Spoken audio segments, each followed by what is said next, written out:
There's an engineer in Austin making $420,000 a year. He drives a leased Range Rover. His kids are in a $38,000 a year private school. His family vacations twice a year, Maldives last summer, Tuscany the year before. His mortgage is $6,800 a month.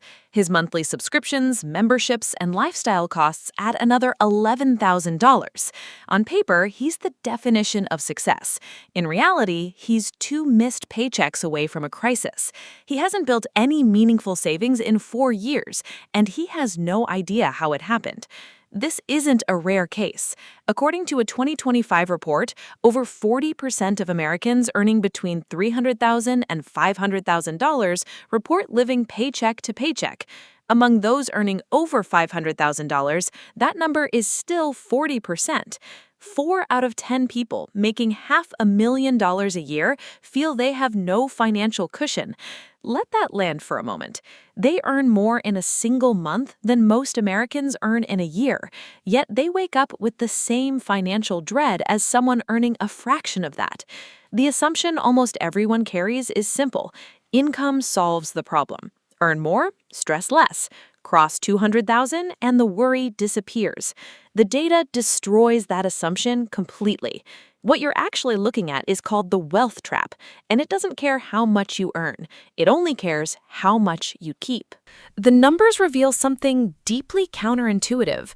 Research cited by multiple financial institutions in 2025 shows that Americans earning $100,000 are more likely to report financial stress than those earning $50,000. A study found that 48% of those earning $100,000 or more feel they are living paycheck to paycheck. Among those earning over $200,000, 36% say the same. Bank of America's analysis, defining paycheck to paycheck as spending more than 95% of income on necessities, found that 20% of all American households meet that definition in 2025. These are not people who failed math. They are surgeons, attorneys, senior engineers, and executives. They understand compound interest. They know they should be saving more. The trap doesn't operate on arithmetic. It operates on psychology. Here's the mechanism. Once you see it, you can't unsee it. When income rises, spending rises in exact proportion. Economists call it lifestyle inflation. Most people call it finally living well, but the math calls it a trap. The $15 lunch becomes the $35 lunch. The Honda becomes the Range Rover. The 1-bedroom apartment becomes a 4-bedroom house with a guest room no one uses. Each individual upgrade feels reasonable. You earned it, you can afford it. The numbers technically work, but the upgrades compound and savings stay flat. And here's what most people miss. Once a luxury becomes routine, reversing it doesn't feel like returning to normal. It feels like failure. It feels like losing ground publicly. The BMW lease feels locked in. The private school feels non-negotiable. The vacation home feels like something you'd be embarrassed to give up. The trap tightens not because of reckless decisions, but because of decisions that were never consciously made at all. The lifestyle committed itself, gradually, quietly. The research on actual millionaires tells a completely different story. The landmark study, The Millionaire Next Door, revealed something that surprises almost everyone. Most millionaires don't look like millionaires. They live in ordinary neighborhoods, they drive older cars, they don't display their wealth. A 2025 Empower study found that over 62% of everyday millionaires still budget, hunt for deals, and avoid extravagant lifestyles even after crossing the $1 million threshold. The typical millionaire has rarely spent more than $399 on a single article of clothing. About 60% live in homes valued under $500,000. Warren Buffett still lives in the same house he bought in 1958 for $31,500. This creates a fascinating paradox. The people who look wealthy are often the ones with nothing saved. The people who actually build wealth look like everyone else.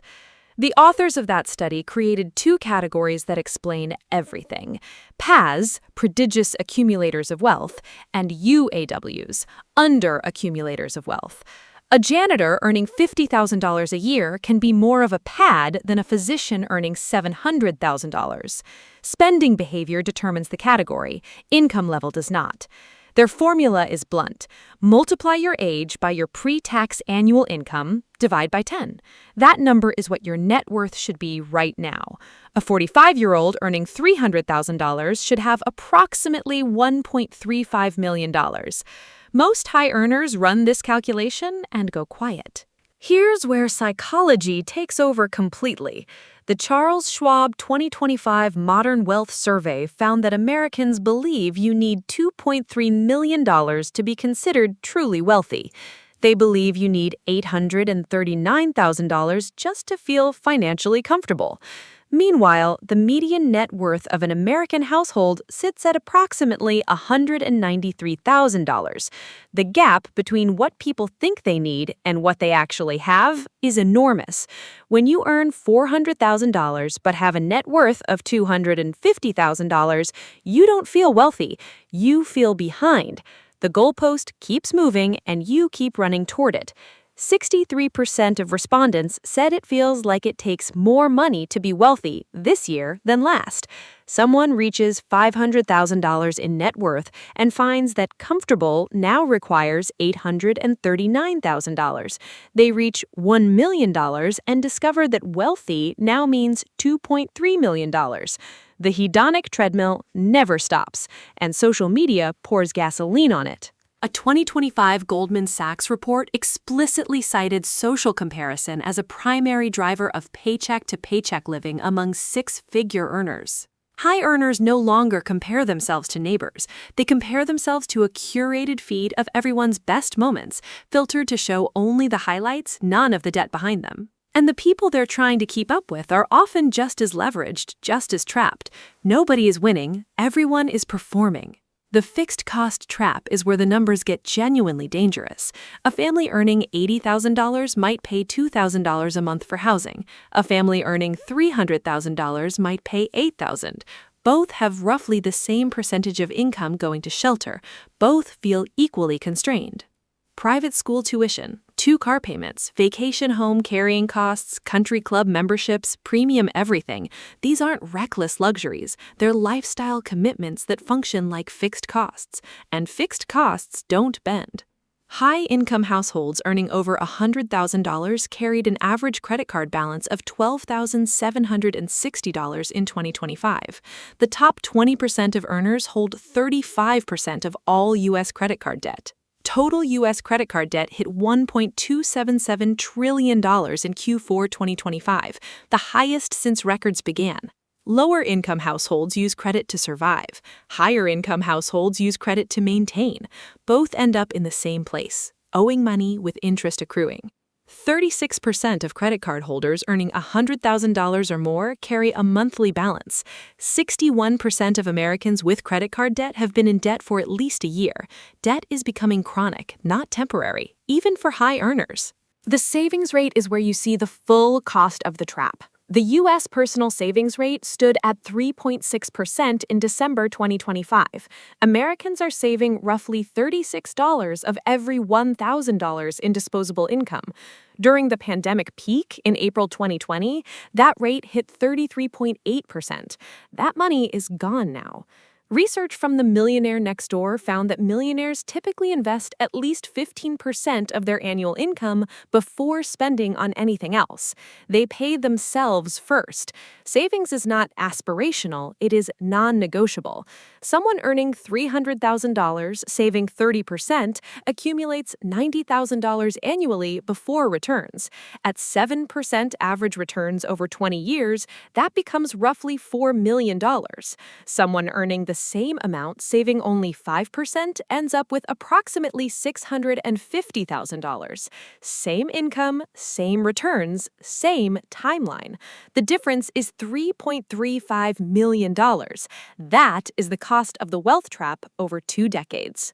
The way out exists, but it requires asking a question most people avoid. What is all this spending actually for? The engineer in Austin making $420,000 could save $130,000 a year if he chose to. He earns more than enough. He just spends enough to make saving feel impossible. Choosing differently means accepting that the Range Rover can be a Toyota, that private school might not be essential, that dining out every night serves convenience more than it serves joy, that the house with empty guest rooms impresses people who don't matter. These aren't judgments, they're trade-offs made visible. Someone who genuinely values private education and fine dining should spend on those things, consciously, knowing exactly what it costs them in future freedom, not automatically. Not because that's what people at their income level are supposed to do, not because a social media feed made it feel mandatory. The automation principle works at any income level. Saving what's left after spending doesn't work. There's never anything left. Spending what's left after saving, that works. Someone earning $400,000 who automates $120,000 annually to investments builds generational wealth regardless of how they spend the remaining $280,000. They'll still live well, just not at the absolute limit of everything they earn. The math isn't complicated, the behavior is. 77% of Americans don't feel financially comfortable regardless of what they earn.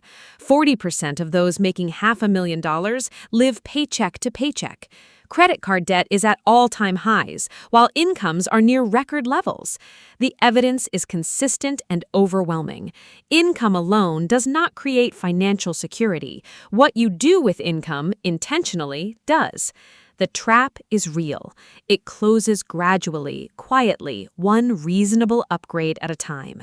And most people don't notice until they're already inside. Breaking it is possible, but it starts with admitting that more money was never the answer. What you do with money always was.